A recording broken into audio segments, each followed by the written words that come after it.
At some point in our career, we reassess. And that could be at the just graduating university phase, or it could be right in the smack dab in the middle of our careers. But what if, I ask you this, what if we've been going about it completely the wrong way?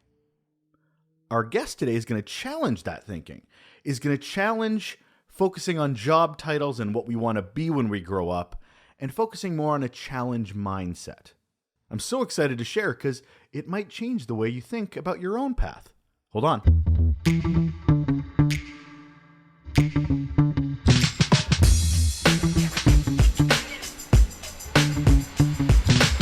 This is Relationships at Work, the Employee Experience and Workplace Culture podcast. I'm Russel. Hi, thanks for joining. This is the show where we ask, hey, don't you think we can do better at that place we spend most of our waking time? Can't we shift the needle a little bit better than it's always been done before? So thank you for being on this journey with me. I feel like it's an education every week. I'm certainly getting my brain nice and expanded, and I hope you are as well. Actually, it's a bit of a milestone this week. This week is the 1-year anniversary of the podcast. I know a couple episodes ago, I talked about all the things I'd learned in that first year, but this week, that's actually the week where we launched this little show and slowly growing to a medium-sized show, and who knows, maybe a big show. But that really comes from the value I'm adding and hopefully how much you're embracing and sharing it with others. I do have one ask this time around, though, is if you're enjoying the show and you're sharing it with others and you're finding a lot of value, I ask if you could go on Spotify, Apple Podcasts, and leave a rating or review, or both. I like both. It's just that I haven't gotten very many, to be completely honest. A lot of verbal, a lot of support. People have stopped me at events or conferences or just at work, socially, and going, I'm really enjoying this thing. So that always warms the heart, but it really, really helps in the online space with those ratings and reviews. So if you have a moment and you want to leave a couple of stars, hopefully 5 of them, and maybe a few words, I couldn't tell you how much I'd appreciate that. Thank you very, very much for taking the time. And I'm glad you're taking the time to listen to me today because it's an exciting one. JP Michel is an organizational psychologist, and he's the creator of this thing called challenge cards, which reinforces his philosophy on challenge mindset. And it makes a lot of sense. It's actually aligning and connecting a lot of dots for me these days on how we approach our career planning. And again, like I said off the top, it doesn't matter if you're a student or if you're in the middle of this thing, there are always better approaches. And JP's got this idea that we're doing it all wrong. We've always been doing it wrong. And a challenge mindset will actually not only help you be clearer with the path you want to take, but it'll also sell yourself a little bit better to the organizations you're trying to work for, because then they'll know how to work with you. They'll understand how you can benefit their organization. I love this quote. There was a quote I found from Adam Grant, and if you follow Relationships at Work on Instagram, you'll know I'm a big Adam Grant fan. His podcast is phenomenal. Re.thinking. Amazing. Anyway, his quote, and he said this about JP's challenge cards: too often we end up in the wrong career because we ask the wrong questions. JP Michel's challenge cards are clearly designed to fix that. Interest peaked? Great! Let's talk to JP.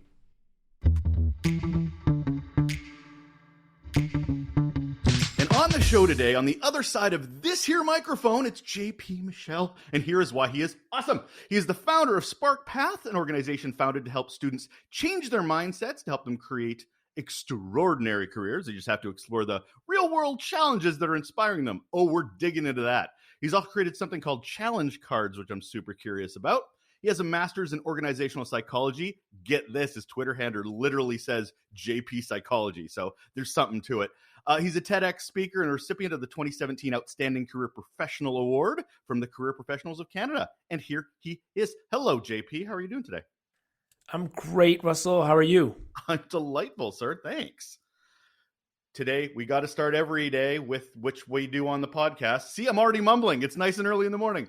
What's your best or worst employee experience, sir? Wow, best or worst employee experience. I think, one of the companies that I joined had a big expertise on assessment. Okay, so professionally, they assess these skills, competencies, personal attributes of emerging leaders, and then they got to apply all of that to their own internal hiring practices. So what's the gift that you get after going through that process? You boost your level of self-awareness. So you get a lot of data and language about who you are, which really helps with the onboarding. So I'd say it's a positive experience for me because it was like really rich language and insights about like, well, who are you? Where are you now? And how can we use that towards where you're trying to go? And that was positive. What blew you away out of that experience? If you're sitting there going, damn, I didn't know I was this, or anything to that? Well, to put it in context, I was 27 about at the time. And one of my weakest areas in terms of performance was called planning and organizing. And I had been in denial about this for 10 years. There were messages coming at me that communicated that very clearly, and I missed it. My grade 3 teacher told me, you're great at starting projects and you struggle to finish them. That is still true today. But there was a long period of life that I was in denial about. But I got that data articulated very clearly in a way that I can understand, in a way that I could finally see and acknowledge during that assessment process, which allowed me to change the way that I worked. One example of that is when I have meetings with people, I need to artificially add structure that I don't usually think about doing myself. What is structure in a meeting? An agenda, action items at the end. It seems really simple, but I changed my mind on this so much so that other people perceived me to have higher levels of planning or organizing that I really had. I was just cheating. I was just adding structure in a process to mitigate my weaknesses. That's such a personalization thing. Tools are essential, but so many people just go through and float through work and get frustrated and angry that they're not getting what they get because they're not identifying which tools they need. So that sounds like a great superpower, man, at least for your own sanity anyway. Thank you. I need a lot of those tools. All right, JP, you're a career development guy. You're a psychology guy. Why do you think this was an area that needed focusing on? This has certainly been something you've dedicated your whole life to. Yeah, well, one crucial experience I had professionally was watching emerging leaders being assessed the same way that I was assessed when I was hired at that consulting company. So we worked with human resources department, that they were going through this process of building their internal talent pools. So maybe they want to assess 10 leaders and find out which one of these should we invest more time and energy in, which one of these leaders is ready for the next step. And a classic example was the smartest engineer on the team. So put yourself in the shoes of that person, the smartest engineer. They were typically very good at solving technical problems on their own. So that company saw that person succeed, solve a lot of problems. We said, oh, you know what? You're ready for the next level. A completely different job, team leader. And for some engineers, this was their first experience, like communicating at that level, thinking about different sets of problems. They had to stop being the best person at solving technical problems and now help a team solve a problem together. And some of them struggled. They weren't able to do that at all. They weren't able to let go of, the past job description they had. But some of them thrived. They completely changed their approach. They focused on a new challenge to solve. And as I was seeing leaders transition to new challenges to solve, better challenges to solve, being adaptable, I thought, you know what? This adaptability, this is the opposite of what we're teaching in schools. When it comes to career development in schools, kids tend to be asked, what do you want to be when you grow up? The answer to them in their mind is picking one job title for the rest of their lives. And that's scary. Everyone listening to this knows that wasn't the case in the past. It's not the case today. And it's not in the case in the future that they'll have to lock into one job title forever. Instead, it's my belief that they'll work on several different challenges, problems, and opportunities over their lives. Things like improving mental health. You've worked on improving the customer service experience. You've worked on improving the employee experience. There's so many problems to solve in the world. And I thought, if we can bring this message to young people, we can completely change their outlook on their future so they'll be much better prepared and much more excited about what's to come. I love the idea of understanding something by first figuring out its opposite. So before I ask you what exactly is a challenge mindset, what are you feeling that the mindset that we're promoting is now? Is it just that singular, you can only be one thing? Is it like, what is it what problem are we trying to fix in the way people are thinking? Yeah, I would call it the job title mindset. My entire field of career development has been anchored by the job title. It's been the point of exploration for the labor market. My entire field understands the labor market through the lens of job titles, not companies, not labor market problems to solve, but job titles. And that's a very, singular, limited way of looking at the world. It's necessary. I'm not eliminating job titles anytime soon. That's another conversation. I just don't want to make it the focal point of the conversation that it is now. So I would call that the job title mindset. I would argue that this same job title mindset is the reason that career exploration is not valued in schools. That's a very bold statement from someone who has the privilege of working with hundreds of career development champions in schools. They're the exception. I don't work with millions of career development champions in schools yet. For the majority of schools, career development is an afterthought. Why? Well, historically, career development in schools has been about pigeonholing students into one job title for life. I'm not upset that schools are not excited about doing that. I'm not upset that teachers don't want to make that part of their mandate. However, I think things are ripe for change. Students want to talk about this stuff. We want students to connect their experience at school with something that's going to serve them in the future. These are all very positive things. And I think with a few simple shifts, we can get rid of this job title mindset and shift to the challenge mindset. All right, JP, shift me. What is a challenge mindset? I think the best way to introduce this to, let's say, a 16-year-old student in high school is to get them to choose between two different challenges. So Russell, we're going to play together. Ooh. And you're going to be in the role of the 16-year-old student. Are you ready? I am. Go ahead. All right. Would you rather work on the challenge of improving mental health or increasing sustainable energy? You get to pick. Would you rather work on improved mental health or increase sustainable energy? I will choose mental health. Great. Tell me why. Why did you choose that challenge over the other? For me, it's the human side of it. One of the biggest things that drives me is the relationship building, hence the name of the podcast.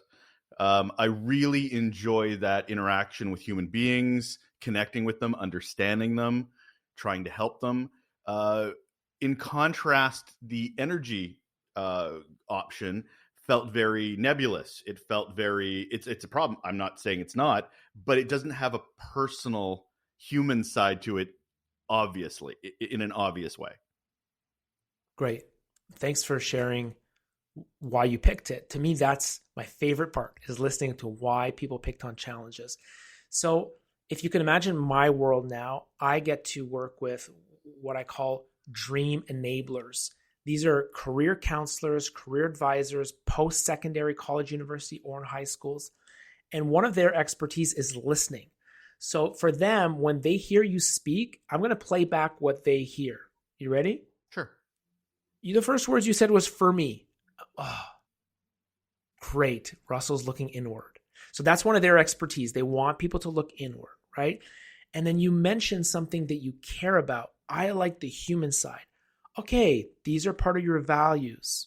And then you start talking about relationship building. That's probably one of his skills and ability of strength.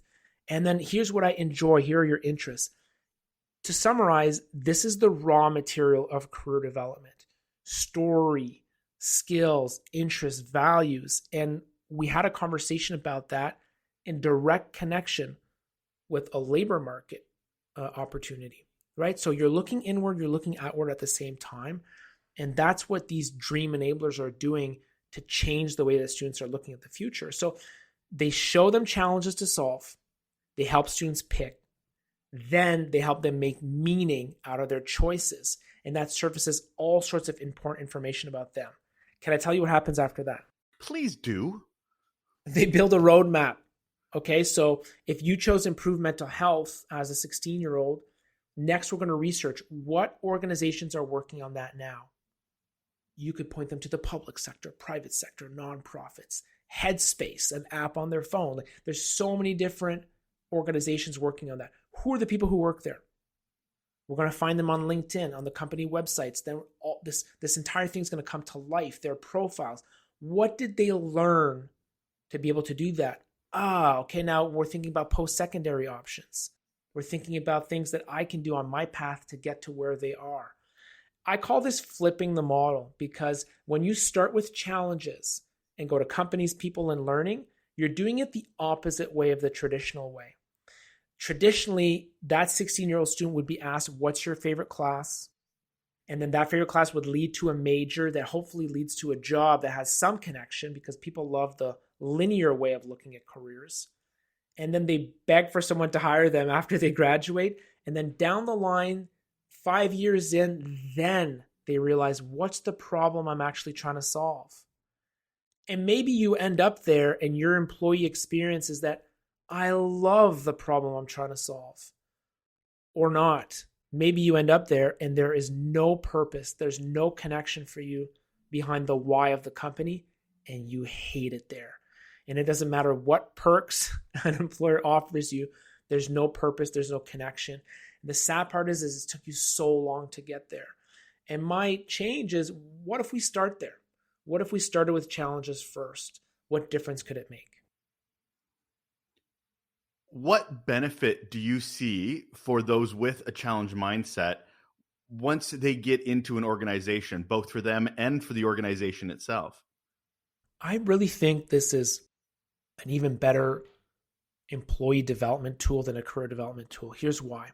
Russell, when you're hiring, who do you want? Do you want let's say it's a young person. You're hiring an early career professional. Do you want the person that shows up and says, hey, can you send me that job description again? Like, Russell, what am I doing today? What do I do tomorrow? Like, what am I supposed to do? Or do you want the other person? She's asking, okay, what's the problem we're trying to solve? How can I contribute? She's proactive. She understands the bigger picture. She can make suggestions, recommendations, try out things. I want the second person. The first person is very hard to manage and to lead, and they need to be force-fed everything. I want the proactive person who sees the bigger picture, because I think they're going to have a bigger impact. How have you seen this change in those you've worked with when it comes to that light bulb moment for them? Because I'm hearing confidence. That's what I'm hearing, is that it actually embeds confidence in people's next steps. Am I hearing wrong? Is there anything else I'm missing? Yeah, a lot of the dream enablers I work with, they're seeing students like in pain, right? Maybe they're 21, they're about to graduate, and there's so much pressure and anxiety. Why? Because they still see the whole world through the lens of, what do you want to be when you grow up? I haven't picked that job title. I have no idea what's going on. And they're in pain. So the first thing that they do with these challenge cards is they help students feel relief. Oh, I don't need to pick one job title. I can work on several different challenges. I get to choose challenges that interest me. So relief is the number one thing that I'd say that these folks are feeling. And I should tell you that I built a company called SparkPath to fuel this mission that we're talking about. And it just so happens that I chose to help dream enablers who help students. However, we have a lot of career coaches that use our same tools that work with mid-career level professionals. And the formula is very, very similar. So I will share a lot of examples of students to make this come to life. but it doesn't mean it doesn't work for anyone at any age. So I'm going to get to confidence because I think you're completely right, but it starts with relief. The other piece is it broadens horizons. You're talking about people who may see the world in a very linear lens. If you study biology, you have to become a biologist and work for a biology company. That's one possibility. But in the real world of work, it takes an interdisciplinary approach to solve problems. And this challenge mindset is one way to wrap your head around that. I would argue that the confidence comes once you start doing the research. Oh, it's true. There are several different types of companies working on that challenge. Oh, it's true. There are all sorts of people and profiles and skills working on that. And then once you take stock of your skills and you think, how do I want to contribute? How can I contribute? How can my skills help? That's where the confidence piece comes in. So I think you're right. So I'm not letting you get away without talking about that mid-career.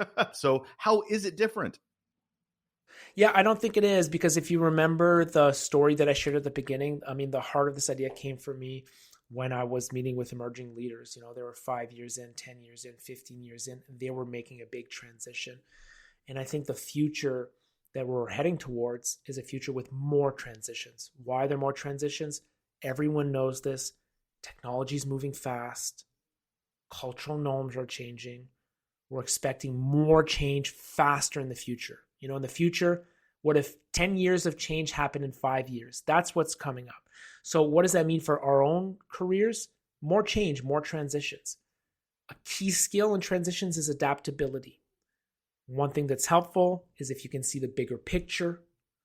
The challenge mindset helps you do that. You think about, well, what am I here for? One thing it makes me think about is one of my first jobs. I was a birthday party host.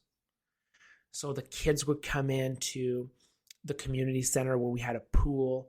And at first I followed the job description. I put up the decorations. I cleaned up afterwards. And what I quickly saw was this is the bare minimum. I'm not happy. The parents aren't happy. The kids aren't happy. There's something wrong. And then I realized the job is different than just being a birthday party host. What's the problem I'm trying to solve? And once I realized that I was trying to give the kids a memorable experience, I understood where I had to go above and beyond the job. What I understood that was just as important as the kids were the parents. The parents had to have a positive experience.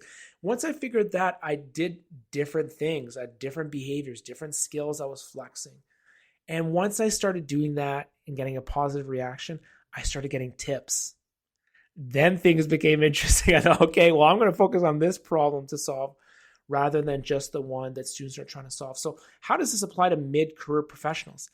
I think if you don't step back and look at the bigger picture, it's quite easy to get lost and to forget, why are we here? What's my why?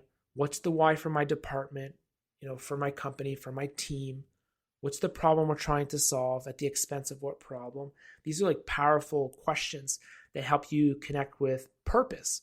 And I think that, a lot of the research around purpose at work says that if you feel purpose at work, you're going to enjoy your working life a lot more than if you don't. And is that where the challenge cards come in? Is that where they sort of, challenge those mindsets? Could you explain a little bit more about what a challenge card and how that helps? Yeah, it's very similar to the game that you and I played. I said, would you rather do this or would you rather do that? And to facilitate that exercise, I made a deck of cards. At first, it was 25 cards, examples of problems to solve in the world. Do you want to end extreme poverty or help people reach their potential? Do you want to create new artificial intelligence or make things beautiful? And the idea with the cards is that it would simplify the learning of what the challenge mindset is in a very tactile way. So students would take these cards and separate them into 3 piles. The challenges I don't like, the ones I like, the ones I really like. This happens very, very fast. They could sort through the cards in 5 to 8 minutes. Since then, this was 2017. Now we have 53 cards. And educators and students have given us feedback on what we were missing. And that tool is the catalyst to learn the challenge mindset. It's the intro. That's where it starts. You and I today were doing some of the theory behind it, which is fine. I don't like teaching the theory to individuals. I like for them to learn by doing. So they just play. And they get all of these big messages that you and I are talking about just through the experience of doing the cards, and which I think is way more fun. It's way more engaging. So how does that help mid-career professionals? They can learn the challenge mindset through the same game. But here's what's interesting for them. Once you play the cards and have learned the mindset, the most powerful activity you can do is create your own challenge card. Why? Well, I'm not pretending I made the dictionary of all the challenges that are available in the world, right? There's a lot of stuff out there. I just wanted the most engaging, quickest tool to learn the challenge mindset. So once you do that, if you can make your own challenge card, it really zeroes you in some clear, concise language of what are we really doing? What's the problem we care the most about? And that can be done individually, or it can be done as a team to make sure that everyone's on the same page. I just want to be clear here. Are we talking about challenges and identifying them, or are we talking about overcoming particular challenges? I like just identifying challenges, I like to use the word challenges, problems, or opportunities. I started with the word problems to solve, and my wife said, no, that is way too negative. You're a much too positive person. So I went to challenges. Even that language, some folks tell me, no, it's not challenges, it's opportunities. I think all three are fine. And I've given you some examples on this call, right? It could be one of my favorite challenges in the deck is foster understanding and respect. So that would be one example. And the overcoming part, I use a different word, Russell. I think overcoming is fine, but some of these are unsolvable in the sense of there's no real endpoint. So the word I use is contribute. How can I contribute? Contribute to solving it, contribute to working on that, contribute to improving it. And then contribute makes you think about the knowledge, skills, and experience you bring to the table to make the world better, right? A lot of students say, I want to make the world better, but it's too broad, right? You want to zero in on something more specific. So that's why I use the word contribute. What are the challenges to having a challenge mindset? Is it a resistance to doing something different? I'm also kind of curious about the cultures that people with a challenge mindset are trying to enter, and maybe they're not as welcoming. So what's your experience with that? Well, just after our call, I'm training a group of these dream enablers in the Northwest Territories. They're a fascinating group because they work with Indigenous students with unique challenges, and they're traveling to remote communities. Imagine some of them don't have internet access, for example. So what we're working on together is how do you pitch the challenge mindset? Meaning, for every student issue that you might face, how do you explain that the challenge mindset might help? So it's forming that language. So I'd say that that's the first thing to get right as a dream enabler is you want to make the person understand that doing the challenge cards, using the challenge mindset will help. Here's how. Just to earn that person's confidence to go out and do these exercises. So that's the number one thing I'll say about issues, of using the challenge mindset. How do you pitch it? Then there's a bunch of other questions we can get into. But to answer your second question about culture, that's a great one because once you find companies that you want to work on, you quickly realize that their cultures are very different, and how you fit to each one is depends, right, on what you're how you're looking to live. I'm writing the book about the challenge mindset now. The working title is "The World Needs You," which is one of the key messages I want students to get. And my chapter on company research, I want to title it "Weird Like You," which means that if you identify you're weird and you look for the weird in companies, you can see well, what do I want? How do I like working? Do I like working for a large place, a small place, a competitive culture, a collaborative culture? Because that'll dictate a lot of your employee experience. So what advice would you give to those that say, okay, so say you have a challenge mindset, say you have identified, and you think you found an organization that might be weird like you. You get in there and you are wrong. So is it a matter of jumping ship, or is it a matter of trying to change what you can control? That's the wisdom, like the difference between the two. In my experience, when things aren't working well, pausing to reflect on how you can make them better yourself is always the first step before jumping ship, because the skills you acquire in improving the experience for yourself will be transferable to many other places that you do in life, right? So one term I've used for this, or I've read about, is there's theory around job crafting. One practical exercise that would come from that would be, for example, what are the 3 things that are most important to you in your daily work life? Is it connection? Is it creativity? And maybe action. So if these are and that takes a long time to get your top 3 words, but if those are your 3 words, what if you did a daily quantified self? Every day you would say, well, I want, to do these 3 things within my culture. And I've really struggled to find ways to be creative within my culture. And in the morning you could say, well, how am I going to do this today? How will I be creative today? Oh, I'm going to take 60 minutes to work on this deep work project in my own way during this time slot. And then at the end of the day, you give yourself a rating, 0 out of 10. How creative did you feel?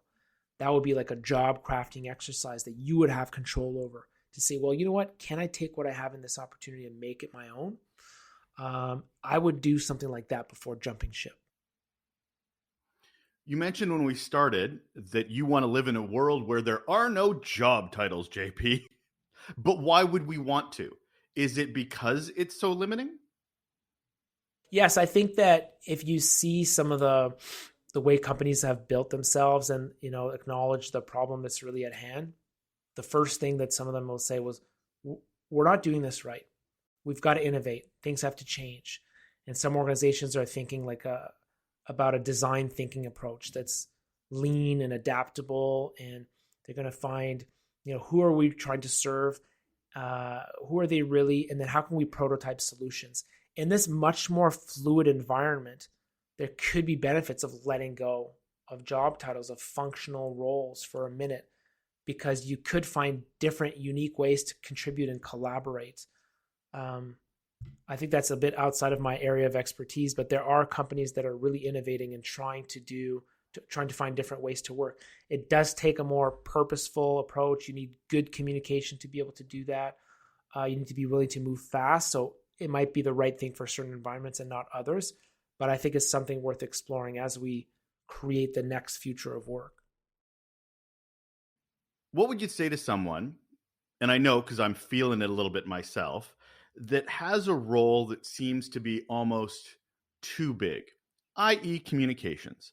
So say you're working with students and they're recognizing that they want to solve problems in that field. The problem is communications is such an umbrella, and most organizations will put the wrong language in their titles or their job descriptions. So it's confusing for someone who may be wanting to go down a particular path, but even the job descriptions don't seem to inform or support that career path, even though they might be a perfect fit for the job, even though that might be the perfect thing that they should apply to. So it seems to not, having this knowledge of your challenge mindset seems to not necessarily line up with how organizations want to communicate about themselves or describe their jobs. You made me think about a bunch of cool things. Let me ask you, what's the most interesting part? One of the first things you said was like someone whose mandate in their job is so big. Is that what we're talking about? Yeah, it could. Let's start with that, because there are a lot of job descriptions where it's like, we want you to do 100 million things. Apply now. Okay. Yes. Yeah. You know what?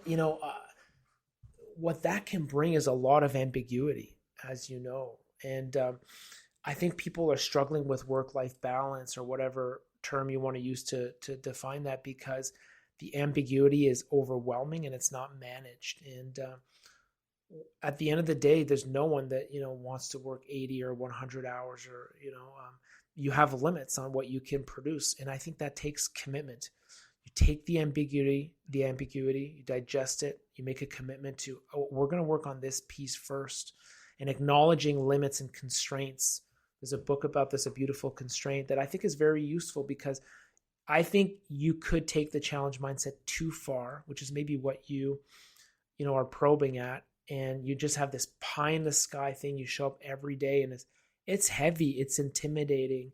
And it's also untrue, I would argue. To pretend like, on our own, you and I are going to foster understanding and respect to everyone, everywhere at the same time in the world is naive. So the first step would be breaking it down to like a smaller piece. Here's the piece we're going to own, we're going to commit to first. And it's okay that it's not the entire scope. And I would argue that this is a huge issue for most people to get more satisfaction out of their working life, myself included, because I've set a big mission for myself to change the way that we approach career development. And I have to be honest about what I can commit to and the impact that I can have in regards to that, because this is very relevant, for example, for the dream enablers who work in career services at a university. If you can imagine for them, like they may be an office of 6 or 10 career advisors and they serve 30,000 or 40,000 students. If you look at that incorrectly, you might be crushed by the weight of all the people that you don't help every day. But you can't start there, right? You can acknowledge that possibility, but you have to set goals and like, what's the actual bite that I can take on today, this week, this month? Otherwise, I think it's much too heavy. Is that similar to how you see it? Yes, I can see an overwhelm. I can see people changing their mindset to be more about what problems do I solve, but feeling like the job market might be difficult for me, whether it's geography, whether it's an organization really not understanding what their own problems that they fix are. I can feel there being a bit of a disconnect. Even when you're armed with the tools of the challenge mindset, the organizations might not be ready for you or in how they communicate what they're ready for. I think you're completely right. I think if you show up to an organization that has crystal clarity around the problem they're trying to solve, you're lucky. Figuring that out and distilling their why and their purpose and where they are in the market now, where they're trying to go. I mean, that's like a best in class conversation, but I would rather be working with a company that is thinking about those things rather than one that's not, because then it would be very difficult for me to come in and want to solve big problems and they're not thinking that way. Good call. So someone's listening to our lovely conversation and they're curious about where they should start, whether they're a student or whether they are within their career. And they're like, okay, maybe I don't know myself well enough. Maybe I need to understand what challenges I fix. I know I'm talking to a mentor right now of my own who is telling me that generalists are not what people want. They want people that solve their problems. And great advice. My mind, boom, blown. So going through exercises myself of trying to define that for myself. And I'm very mid-career. So what would you say would be the next steps from your experience, your challenge mindset? What are the first steps someone can take to understand themselves to go down this path? Traditionally, the first step that people take is to do self-awareness. That means take stock of your interests, values, strengths. Russell, I don't want our listeners to do that. This is what traditionally our field is based on. But here's why I push back. The person who's listening who feels stuck, I don't want to crystallize their current state. I don't want to double down on who they are today. I want to do something completely aspirational. So I do want to push them to look outside, to look at what's in the world of work. What are the challenges, problems, and opportunities? I built a tool to do that called the challenge cards, but there's so many ways to do that. If they'd like today, right now, they open a new tab, they search for the United Nations Sustainable Development Goals, and they pick their favorite one. Just like you did before. I asked you to pick between two. They're going to pick, one of the, I think, 17 goals. If they don't want to do that, maybe they pick their favorite magazine or news article, or they pull up bbc.com, they pick their favorite news article, and then they think about the problems they're trying to solve. Then I would encourage them to do that research process. Which companies are out there? Who's working there? And what do they have to do to be able to do that? I love the idea of informational interviews, to go and ask these folks, hey, like, what are you learning? Okay. In your company, they value specialists over generalists. Okay, good. And taking stock of that information. So that's a lot of data from the outside. Then, once you're armed with all this information that inspires you, then you go back inside and say, well, who do I want to become to contribute to this challenge that I'm thinking about? This is an aspirational story. People chronically underestimate how much they will change. That listener who's listening to us, I want them to look forward to how they can change and how they can grow in their aspirational story instead of doubling down on who they were in the past. And I think that looking outwards to problem solve is a gateway, a great way to do that. That would be my recommendation. So I'm going to ask you the big question to wrap it all up, JP. What's one simple action people can do right now to improve their relationships at work? A lot of what we've talked about, Russell, you and I, is like doing a career exploration process on your own or with a dream enabler. We haven't talked about how you can do it with your peers. Imagine the quality of the conversation by meeting with your coworkers, colleagues, peers, people in other departments, your boss, your employees, and asking, what's the problem we're trying to solve? It's a big one. What's our purpose? What's our why? I think if people have an understanding about why is my colleague showing up to work, you're going to have a way better understanding of who they are. I love listening to your answer of why you picked that challenge. I think they'll love listening to each other. You kind of forget that even though I've been working with this person for 2 years or 8 years, I still have a lot to learn about who they are. So just by asking what's the problem we're trying to solve and why is that important to you? Why do you like working here? I think you can learn a lot about the people that you work with, and that's going to add a sense of purpose to what you do. So that will be my recommendation. That is JP Michel. He's the founder of SparkPath, helping us get to a challenge mindset. And he is the inventor of challenge cards, which I'm very seriously thinking of picking up right this moment. Hi, JP. Thank you very much for being here. Thanks for having me.